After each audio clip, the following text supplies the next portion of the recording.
இல்ல எதுவுமே இது தேவையில்லைன்னும் போது வார்டு தேவையில்லையே.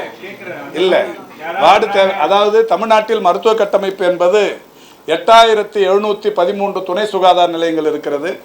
2286 ஆரம்ப சுகாதார நிலையங்கள் இருக்கிறது. 299 வட்டார மருத்துவமனைகள், மாவட்ட அரசு தலைமை மருத்துவமனைகள் இருக்கிறது. 36 மருத்துவக் கல்லூரி மருத்துவமனைகள் இருக்கிறது. 2 மல்டி ஸ்பெஷாலிட்டி மருத்துவமனைகள் இருக்கிறது. இவ்வளவு பெரிய மருத்துவ கட்டமைப்புகள் இருக்கிற மாநிலம் இந்தியாவில் மட்டுமல்ல, உலகத்தில் வேற எங்கும் இருக்க முடியாது.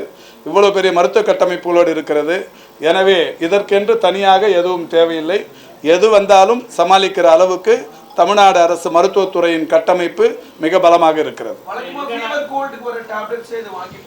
ஆமாம், வழக்கமாக மருத்துவர்கள் சாதாரணமாகவே அதாவது இந்த வைரஸை பொறுத்தவரை எதுவும் செய்யாமல் இருந்தாலே தானாக போய்விடும் என்று சொல்லப்பட்டிருக்கிறது.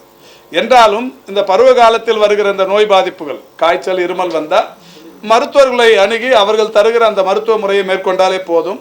அதுக்காக இப்போ சளி வந்தவங்க அத்தனை பேருமே போய் எனக்கு HMPV இருக்கான்னு போய் பரிசோதனை பண்ணிக்க வேண்டிய அவசியமே இல்லை. அதுதான் பதட்டம் என்பது. எனக்கு இந்த காய்ச்சல் வந்துருச்சு, காய்ச்சல் மருந்து சாப்பிட்டா போதும், அல்லது சளி பிடிச்சிருக்கு, தொண்டை வலி இருக்குது, காய்ச்சல் அது என்ன மருந்து டாக்டர் சொல்கிறாங்களோ அதை எடுத்துக்கினா போதும். எனக்கு HMPV வந்திருக்குமான்னு நான் போய் பரிசோதனை பண்ணிக்கணுங்கிற அவசியமே இல்லை. அதை தெளிவுபடுத்துறதுக்கு தான் இன்னைக்கு இந்த சந்திப்பு.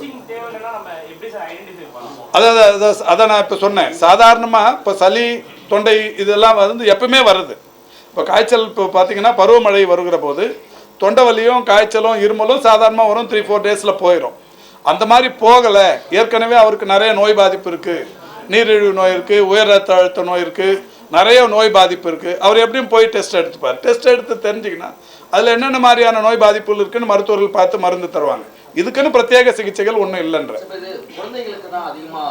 இல்லை. நோய் பாதிப்பு அதாவது உடலில் நோய் எதிர்ப்பு சக்தி குறைவாக இருக்கிற எல்லாருக்குமே எந்த வைரஸ் வந்தாலும் வரும். அது வீரியமான வைரஸாக இருந்தாலும் வரும், வீரியம் குறைவான வைரஸாக இருந்தாலும் வரும்.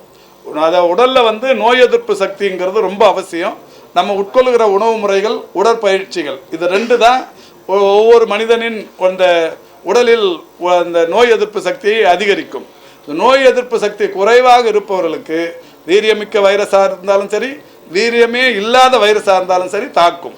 எனவே அது நம்ம வந்து நம்முடைய அந்த லைஃப் ஸ்டைலை வந்து முழுமையாக மாற்றிக்கிறதுங்கிறது நல்லது.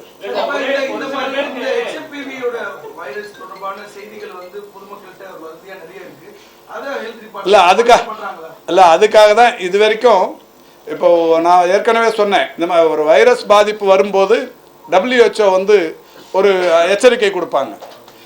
எந்தெந்த நாடு எந்தெந்த மாதிரி பண்ணணும், எங்கே எவ்வளோ பரவி இருக்குது, இதெல்லாம் ஒரு எச்சரிக்கை கொடுப்பாங்க. அதெல்லாம் எதுவும் இல்லை இந்த தடவை.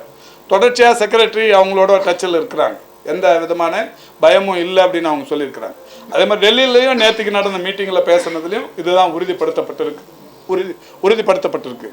ஏற்கனவே இந்த நோய் பாதிப்புக்குள்ளான பேஷண்ட்டையும் கண்காணிச்சப்ப அவங்களுக்கும் எந்த சீரியஸ்னஸ் இல்லை, எல்லாரும் 3-4 நாளில் சரியாகி வீட்டுக்கு போயிடுறாங்க. இல்லை இப்போ இந்த விஆர்டிஎல் என்கின்ற இந்த ஆராய்ச்சி அமைப்புகள் நிறைய இடத்துல இருக்குது, மருத்துவக் கல்லூரி மருத்துவமனைகள் இருக்குது. இது பரிசோதனை மையங்கள் நிறையா இருக்குது. பரிசோதனை மையங்கள் ஏற்கனவே மாவட்ட அரசு தலைமை மருத்துவமனைகளில், மருத்துவக் கல்லூரி மருத்துவமனைகளில், தனியார் மருத்துவமனைகள்லையும் அதுக்கான பரிசோதனை மையங்கள் இருக்குது. அதில் வந்து ஒரு அதுக்காக எல்லாரும் போய் பரிசோதனை பண்ணிக்கணுங்கிறது இல்லை, இருக்குது. ஒன்றும் கவலை. ஆமாம், அது இல்லை. இப்போ ஒருத்தருக்கு பாதிப்பு ஏற்பட்டாலும் இப்போ இந்த 2 பேருக்கான பாதிப்புங்கிறது கவர்மெண்ட் வாட்ச் பண்ணி தான் சொல்லியிருக்கிறது. தனியார் மருத்துவமனைகளில் கூட இந்த மாதிரியான பாதிப்பு வந்தால் அரசு தெரிந்து கொள்ளும். இப்போ வந்து அங்கே எல்லா மாவட்டத்திலையும் மாவட்ட சுகாதார அலுவலர்கள் ஒரு 18 பிரிவுகள் கீழே ஒரு மாவட்ட அலுவலர்கள் இருக்காங்க. அவங்க தனியார் மருத்துவமனைகளையும் தொடர்ந்து கண்காணித்து அங்கே ஏதாவது இது மாதிரி பாதிப்புகள் சீரியஸ்னஸ் இருந்தால் தெரிஞ்சு ஹெட் குவார்ட்டர்ஸுக்கு சொல்லுவாங்க, இங்கே இதை கண்காணிப்பாங்க.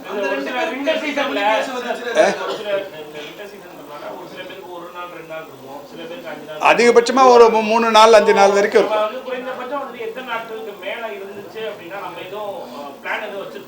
இல்லை, அதாவது இது ஒரு 5-6 நாளுக்கு மேலே போச்சுன்னா அவங்களுக்கே தெரியும். இந்த நுரையீரல் பாதிப்பு வந்ததுன்னா அவங்க கண்டிப்பாக மருத்துவமனைக்கு வந்து ஆய்வு பண்ணிக்கணும்.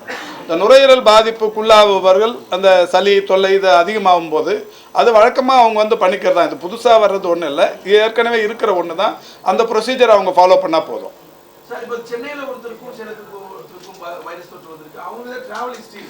இல்லை இல்லை அதெல்லாம் ஒன்றும் இல்லை. இதுதான் நான் சொல்கிறேன், இது 50 வருஷமாகவே இருக்குது.